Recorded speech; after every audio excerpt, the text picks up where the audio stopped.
నాకు చేదోడు వాదోడుగా ఉంటూ, నాకు భుజం కాస్తూ, అన్ని రకాలుగా నాకు అండదండలు అందిస్తూ, నాకు మరో బిడ్డ ఈ అనిపిస్తూ, అండ్ ఇంటికి పెద్దదైనందుకు ఆ పెద్దరికాన్ని తను సొంతం చేసుకుంటూ నాకు అన్ని విధాలుగా చేదోడు వాదోడుగా ఉంది. అది థ్యాంక్ యూ పాప.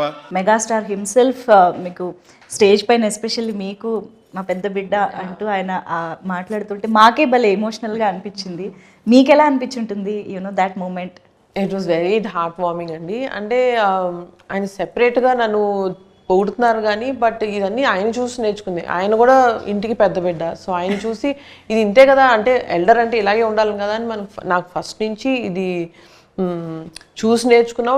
ఇది జస్ట్ న్యాచురల్ కదా, ఇలాగే మనం రెస్పాన్సిబిలిటీ తీసుకోవాలని అనుకున్నాం. బట్ వెరీ టచింగ్ దట్ ఇలాగ పబ్లిక్లో, ఇంకా ఈ పబ్లిక్ ఫోరంలో ఎప్పుడు ఆయన అది అడ్రస్ చేయలేదు. సో ఫస్ట్ టైం చేసింది. It was very very happy.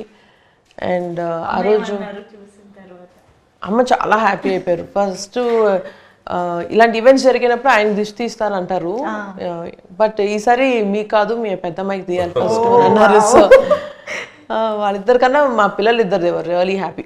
Event అయిన తర్వాత ఒక 2-3 hours కూర్చున్నా నైట్ దీని గురించి మాట్లాడుతూ. How sweet. Wow, I think memorable, one of very very very memorable evening అయింది.